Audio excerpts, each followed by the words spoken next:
Makabuluhan at masayang launching ng OFW Center isinagawa dito sa Kaisa Hall, Tarlac City.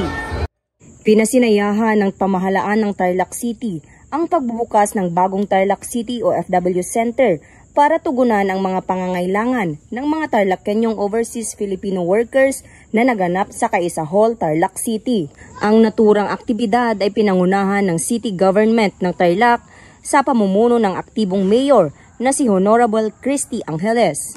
Ang ating mga OFWs ay maituturing na mga bayani at pag naririnig po natin ang salitang bayani, ang naiisip po natin ay tapang, kagitingan, sakripisyo, pagmamahal sa kapwa na minsan ang nagiging kapalit ay ang kanilang sariling buhay at kaligtasan.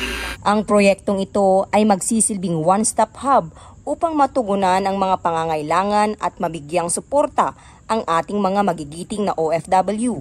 Kabilang sa maaari nilang makuhang serbisyo ay ang legal assistance, counseling, repatriation assistance, livelihood and skills enhancement programs, family support at community building. Taus-puso naman ang pasasalamat ng Provincial President of Province Federation ng Tarlac OFW Circle sa pagbubukas ng OFW Center na kung saan napakalaking tulong ito na magbibigay ng pag-asa sa mga bayani nating mga OFWs. Ko naman sa mga OFW kamukha ko na nakilaban sa ibang bansa na sana wag silang manghinaan ng loob.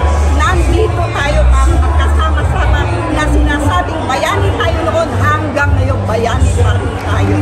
Kaya nandito lang tayo, nakasuporta sa mga PNP, ang ating City Hall, ang mga OWA.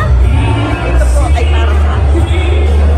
Siniguro naman ng Tarlac City Police Station ang kaayusan ng naturang aktibidad sa pamamagitan ng kanilang maigting na pagbabantay sa lugar. Prioridad ng pamahalaang lungsod sa paghahatid ng serbisyo sa kanilang nasasakupan upang lahat ay mabigyan ng pantay-pantay na karapatan at matugunan ang kanilang pangangailangan sa lahat ng aspeto para sa inaasam ng kasalukuyang administrasyon na maunlad at progresibong bagong Pilipinas.